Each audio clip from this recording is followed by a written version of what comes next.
What's up guys, my name is Brandon, and yes, I just bought an iPhone SE in 2019, and in this video I'm going to explain exactly why I bought it and whether or not you should buy one in 2019. Now I did originally have a 32 gig iPhone SE back in March 2016 when they were first announced, but I did end up selling it just a couple months after. But now in 2019, just a week ago, I did get another iPhone SE. This is the 16 gigabyte model, and I picked this up on eBay in mint, very mint condition for only $110. Now, of course, after using this phone for the first time in years, I haven't even seen this device, haven't picked it up, haven't done anything with it in years, so it was really weird to get it back in my hands because it feels so different compared to like the 2017 and the 2018 iPhones. I mean, we have this block display, this old school iPhone 5, iPhone 5S look to it. We have the big squared off edges. We have the home button, we have the big bezels around, and it's just so compact. You can just hold the whole thing in your hand so easily. It's a very easy to use one-hand device, which you don't really get these days. And there are some just minor things about the body of the iPhone SE that I can't appreciate even in 2019. I mean, if we look at the home button, you can see the chrome around the button there. On the back, we have the chrome Apple logo, which looks really nice. Just the whole back of the phone just looks very, very nice. Even in 2019, even though it is kind of an outdated design, it still does look nice. And keep in mind that the whole concept of the iPhone SE is the iPhone 5S body with the iPhone 6S internals. So yeah, if we flip it back over to the front, you can see here the screen is 4 inches with a resolution of 1136 by 640. So of course that is very small compared to something like the iPhone XS Max with a 6.5 inch screen. It's also super light. I mean, that's another thing I noticed right away about the iPhone SE. It's even lighter than the iPhone 5S at just 3.99 ounces. So when we compare this to the iPhone XS Max, you can have two iPhone SEs and that will equal the weight of the iPhone XS Max. So just a very small compact phone, feels really good in the hand. You're not gonna have any problem fitting it in any kind of pockets or anything like that. Now, of course, like I mentioned, we do have the home button on the front. We also have the headphone jack down on the bottom, which is kind of a lost cause, kind of forgotten about these days with Apple. We do also have the lightning port at the bottom, which is nice. We don't use any of those old school chargers, even though we do have the old school, body look here on the SE. We have the speakers on the bottom, which are not great. I'll talk about that here in a minute. And then on the back, we do have the camera and the flash right there. Now this camera does not protrude, which is pretty nice. And speaking of the camera, let's go ahead and talk about the rear facing and the front facing camera. So the rear facing camera is a 12 megapixel camera, which can shoot 4K video, which is super impressive for such a small device that has this, retro outdated look to it. Now, just because it can shoot 4K doesn't mean that you should shoot in 4K here on the iPhone SE, especially if you have a 16 gigabyte model like I do here. It just doesn't really make any sense to shoot in 4K since you just eat up a lot of storage space very quickly. But even the 1080p video quality here on the SE is great. I mean, there's really nothing to complain about. Obviously, it's not going to be as good as some of the newer phones, but it's still good in today's standards. Now, what's not good is the front-facing camera. We only have a 1.2 megapixel camera on the front, so your selfies are going to look like potato quality. They're going to be terrible, especially on Snapchat. I did use Snapchat for this. The quality is just awful on the selfie camera. I kind of just wish it wasn't even there on this phone, but I guess it's sufficient for FaceTiming and things like that. I mean, it's not terrible since FaceTime quality is never really that good to begin with because it really relies on connection more than anything. But just don't plan on taking any selfies or front-facing pictures with this, or video especially, but just know that it's there if you wanted to FaceTime or something like that. Now, inside of the iPhone SE is where things get really, really juicy. So we have Apple's A9 chip in this small body, and again, that is the same chipset that powers the iPhone 6S and the 6S Plus. So we have some great power there with the chipset. Now we also have 2 gigabytes of RAM, which makes this guy really good at multitasking as well. Now before we talk about performance any further, let me just make a statement about the iPhone SE, a really good testament to the iPhone SE. For the price of this guy, you're not going to get anything that performs even near how this thing performs for under $200. Not even just iPhones, any phone period. You're not going to find anything that outperforms the iPhone SE at that price point. The iPhone SE has the best performance to price ratio of any phone out there in 2019. And so for that reason, you cannot ignore the iPhone SE in 2019 if you're shopping for a new iPhone and you are on a budget. Now, of course, if you're not on a budget, you're going to look at the newer iPhones and obviously you will have,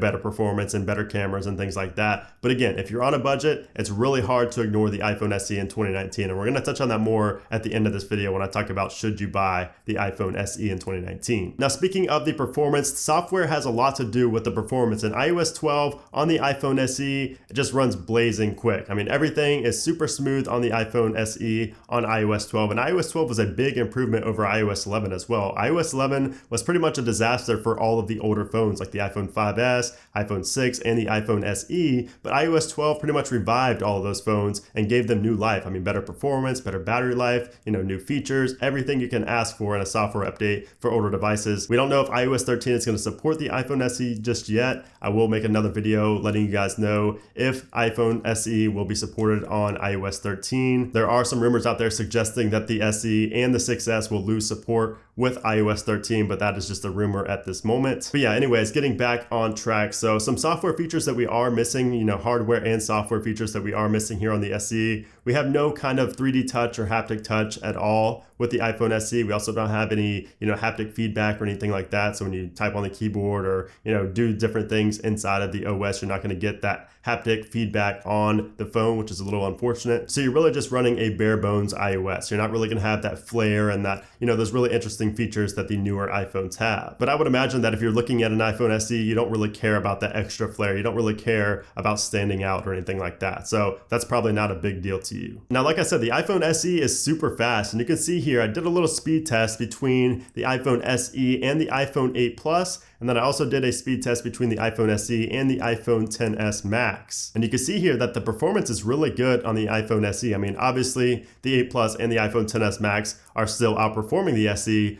but it keeps up. I mean, it's not like it's super behind or anything like that. I mean, the iPhone SE is much quicker than the iPhone 6 even. So just some really impressive performance here from the iPhone SE all around. I mean, even competing with 2018 iPhones. Now, I'm really hoping that the iPhone SE is supported with iOS 13 coming out later this year, because I think that that could improve the iPhone SE performance even more. I mean, if it's anything like iOS 12, we could see even a bigger bump to performance and battery life with the iPhone SE in iOS 13. But again, we don't know for sure yet if it is going to be supported. Now, battery life on the iPhone SE is actually really good, and at one point the SE actually had the best battery life of any iPhone out there. And if you think about it, it makes sense. I mean, we have a 1624 milliamp hour battery, and it only has to power this tiny 4-inch display. I mean, there's really not a lot to power with such a decent sized battery. And not to mention that iOS 12 and just iOS in general really optimizes the device for maximum battery output and performance output as well. Now, of course, the 2017 and the 2018 iPhones are going to get much better battery life and could actually last you all day, which you won't last all day with the iPhone SE, but still the battery life is good. It's sufficient. You're going to have to charge it maybe a couple times a day, but that's kind of to be expected when you're purchasing such an old device. Now, speaking of battery life and what leads to the draining of it, let's talk about media consumption. We're talking about watching YouTube videos, Netflix, watching Twitch streams and things like that. Let me just say that it's not very enjoyable on the iPhone SE. I mean, unless you're just coming from an iPhone 5 or 5S or maybe even older than that, you are going to be disappointed by how bad the experience just overall of watching video is. First of all, you do have the small 4-inch screen, and then second of all, you have the external speakers, which are not very good. You don't have the forward-facing speakers. It sounds like the audio is coming out the right-hand side or the left-hand side, whatever way you're facing. So if you put in headphones, it's a much better experience, but just don't plan on watching media on this device kind of at all. I mean, at least Chromecast it to your TV or something like that, because watching video just isn't the greatest on the iPhone SE, and plus it's the biggest contributor to battery loss, battery drainage, battery loss, whatever you want to call it. I find that on the iPhone SE, watching media is the #1 factor that goes into draining my battery life. So now, after telling you all the positives and all the negatives about the iPhone SE, I'm sure you're probably wondering, why did I buy an iPhone SE in 2019? What was the point of me buying the iPhone SE in 2019? And honestly, the big reason for me buying an iPhone SE in 2019 is because a couple weeks back, Apple was selling them on the clearance section of their website for $250, and they sold out super quick. I mean,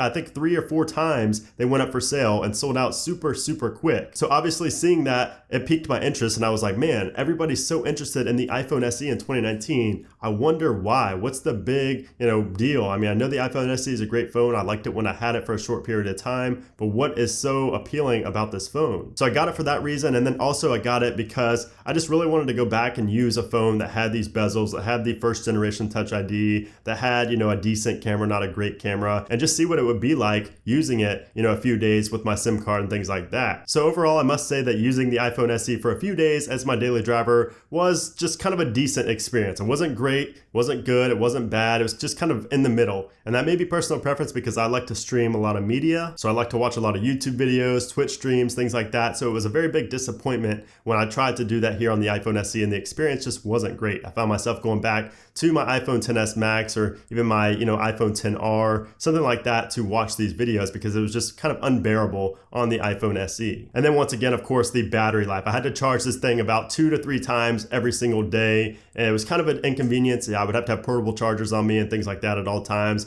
Wasn't really convenient. And then also the fact that, it's too small for me. I mean, typing on this keyboard is just really hard for my big fingers, my big hands. I don't really have big hands. They're kind of just medium sized. But after using the bigger phones, I need the extra real estate. But with that being said, it was kind of nice to have the headphone jack because I do still have some wired headphones. So it was pretty nice just to have it there. I mean, I don't really miss it on the newer phones, but it was pretty cool to go back to using that, kind of, relive that past. And then I did also like the fact that this is just very compact, very light, very easy to use with one hand. I did like that because I do kind of miss that with something like the iPhone XS Max, where it's impossible to use with one hand all the time. So yeah, with all of that being said, should you buy the iPhone SE in 2019? Now, of course, there was a lot of conversation over on social media because Apple put these devices back up on their clearance section of their website for $250 for the 32 gig variant. And to me, for that price, it is definitely not worth it to buy an iPhone SE for $250 in 2019. So I would say that if you're looking to buy an iPhone SE in 2019, you need to buy it used in mint condition from either eBay, Craigslist, Facebook Marketplace, somewhere like that. And I would say the only reason to buy the iPhone SE is if you're trying to replace something like the iPhone 5, the iPhone 5S, even the iPhone 6, or maybe something earlier than that. I think the iPhone SE is a great value for the money. Now, of course, if you do have a bigger budget, you may want to look at something like the iPhone 8 Plus, or maybe even the iPhone XR if you have a bigger budget than that. I actually just made a video on both of those, and last month I made one on the iPhone 8 Plus and why I like that phone so much in 2019. So you may want to check that out as well if you do have kind of a bigger budget than, a couple $100s. But yeah, like I said, the iPhone SE, they're going for about $100 to $150 on eBay in mint condition. I mean, you do have to look really close and make sure the phones are in good condition. I would also look for one that has the original box as well. But yeah, for that kind of price, you just cannot beat the performance of the iPhone SE. So yeah, I hope you guys did enjoy this video on the iPhone SE in 2019. If you did, make sure to hit that thumbs up button. Also, make sure to leave a comment down below if you are using an iPhone SE right now, if you're looking to buy one, if you've had one in the past. Let me know your situation with the iPhone SE. Also, make sure you guys do subscribe so you don't miss my video on if iOS 13 will support the iPhone SE and the iPhone 6s. I will have that video out when we do know for sure if Apple is going to be supporting those devices on iOS 13. And of course, I will make other videos of should you buy in 2019. But anyways, guys, again, I hope you enjoyed the video, and I'll see you soon.